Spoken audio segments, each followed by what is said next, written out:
So most predictions, the Big 12 is probably going to look the same as it has in the last 10 years, except for with the Athletic. They see a big shakeup in the standings. I want to talk about their predictions and how Stewart Mandel was right and he was wrong in a lot of his assessments. All that coming up here in about 10 seconds.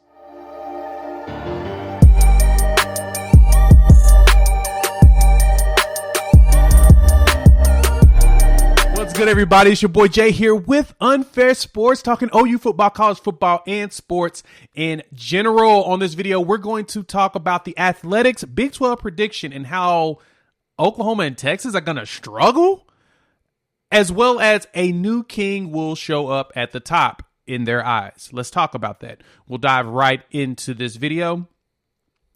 So, I'm going to post up what the Athletic has put up as their prediction. Stewart Mandel, he is the editor-in-chief for the Athletic, and he has his predictions for the Big 12. Now, mathematically, a lot of this stuff is way off, but we won't get into that portion of it. The most important piece here is that he expects Oklahoma and Texas to struggle this coming season, and then there's going to be a new team at the top of his chart.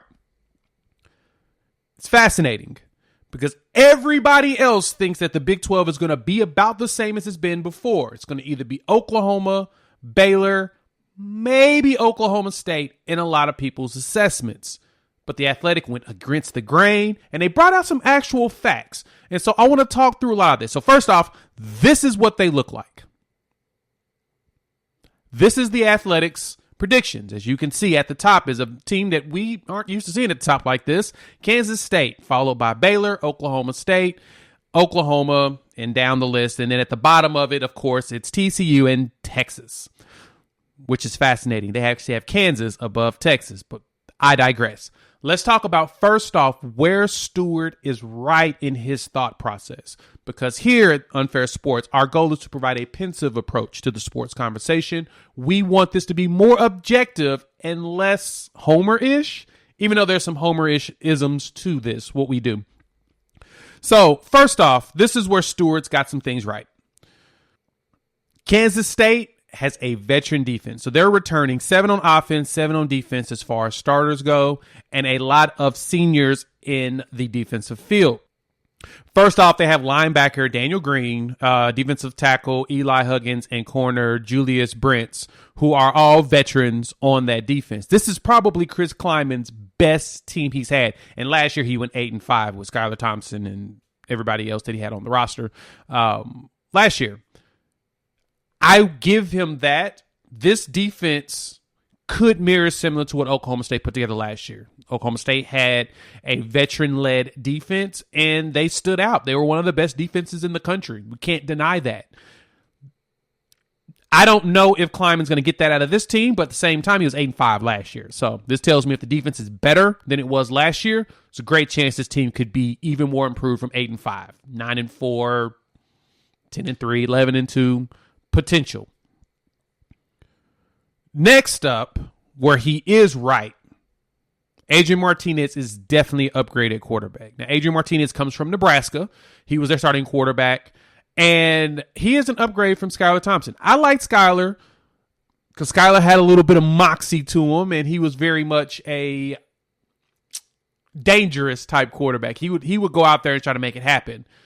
Adrian's an improvement on that. I will give them that portion of it. Adrian also has a problem with turnovers. He had that problem at Nebraska. So for me to believe that he is really going to do that much more, I'm hesitant on. I think he's better, but I don't know how large of a gap that truly is. The third thing that I give Stewart, Mandel, and his team they're right on is Deuce Vaughn is a monster. He's probably going to be the best running back in the Big 12. I love Bijan Robinson more than anybody else, especially the stable of running backs coming through Oklahoma. I think there's someone that could take that mantle as well, but Deuce Vaughn is legit. And Kansas State does something special, something in the water up there, the way they be producing these small running backs and these small players, they be dominant. I mean, I'm from Tulsa, and we had all the Lockets that went from Booker T to Kansas State and to the NFL. So Kansas State does a really good job of bringing in these smaller guys that are nimble, fast, and just they go out there and just dominate. They're good at finding them. I don't know what it is. something in their water that helps them find it, like an extra sense or something. But Deuce Vaughn is a monster, and I think that he's going to have a monster year, especially because he's going to be the focal point of this offense. Even with Adrian Martinez's ability to scramble and move around, you can't just key in on one or the other. So they're going to do a good yin-yang for them on the offensive side. And the last thing that I think that Stewart was right on is all the changes at Oklahoma. Oklahoma has some sweeping changes. New head coach, new guys on the defensive side. A lot of players gone, only returning 5 on offense, 5 on defense. I totally respect that. There is some doubt built into everything that Oklahoma's going to do this year, specifically because it's a whole new regime. You can't expect them to be the exact same. So that's the reasons why I think Stewart might be right. But let's talk about where he is definitely wrong. But before that, like this shirt? This shirt I got from our folks over at Home Field Apparel. They make vintage college sports attire. These t-shirts are dope. They feel great. They look great. You'll see more of these on the show throughout the season as I've ordered a bunch. But I have an opportunity for you to get 20% off your first order. Check in the description. Just about every school in the country, they're getting licenses with a lot of people, but they're making that vintage stuff, not the current stuff. It's the old school looks, which I love. So you get 20% off in the link in the description below. Make sure you, in the bottom corner, put in your email address so you can claim that 20% gift. Order some shirts, take some pictures, send it to us on Twitter or on Instagram at Unfair Sports, at Unfair_sports, whichever one. If you do Instagram, you see it in the corner. Feel free to tag us because we'd love to see the apparel you get from Home Field Apparel. All right, this is where Stewart was wrong. This video is going to be a little bit longer than normal, but hey, it be what it be. First off, especially in the Oklahoma case, we're going to stick to Oklahoma on this one as we talk a lot of Oklahoma football on this channel. Oklahoma's changes were sweeping, but the thing they did that's different than most, Oklahoma's defensive staff they brought in was basically an entire staff from another team. So we all know that Brent Venables came from Clemson. He brought 4 people with him from Clemson. You've got Todd Bates. You've got Ted Roof. You know what I'm saying? So himself and Turnip Seed, you brought 4 people from Clemson's actual defense. Miguel Chavis, my bad, 5 total, but he brought 4 with himself that all worked together over the last few years and built up Clemson's probably best defensive line this year that's coming out. They had defensive lines that had like 4 people drafted. So to think that they're going to stumble because of the new changes, even though they're bringing in a whole new staff, is ridiculous. And contrary to your beliefs, the talent that Oklahoma gets in general on defense goes to the NFL. They're NFL players.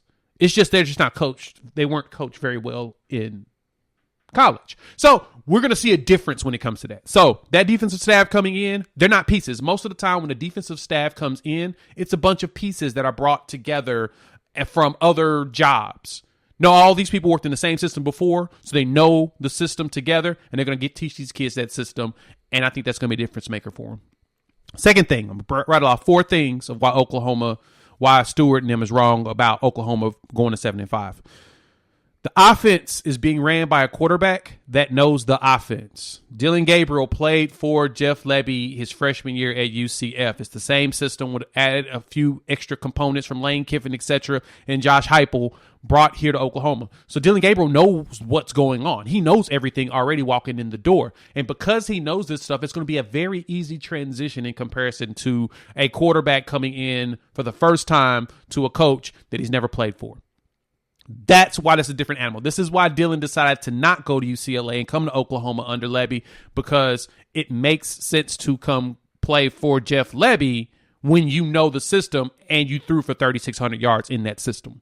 Dude has over 8,000 yards passing in his career in the 2.5 seasons he's played. That's telling you something, right? He's going to finish over 10,000 yards passing in his career. Easily. So, because of that, that's a difference maker in the way Oklahoma's makeup is in comparison to other schools that have new coaches and new regimes. It's not the same rodeo.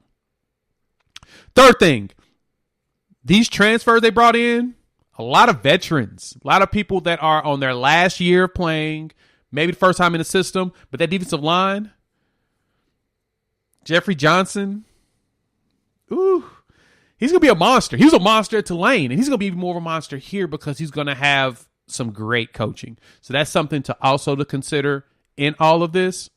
Coaching for these veteran players is different in comparison to where they come from.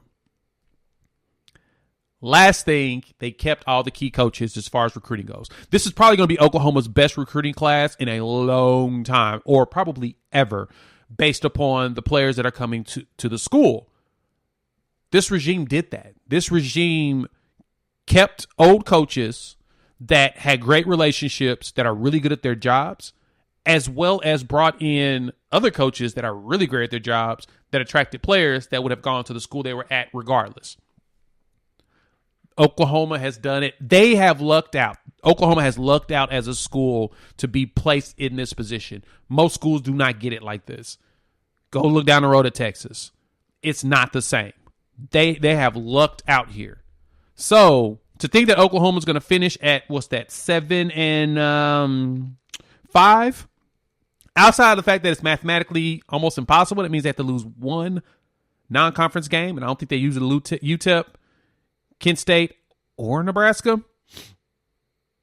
Yeah, we'll see what it looks like this year. So don't get mad at Stewart, Mandel, and the Athletic because they had some logic behind it. But I think some of the components that we don't take in consideration is just as important.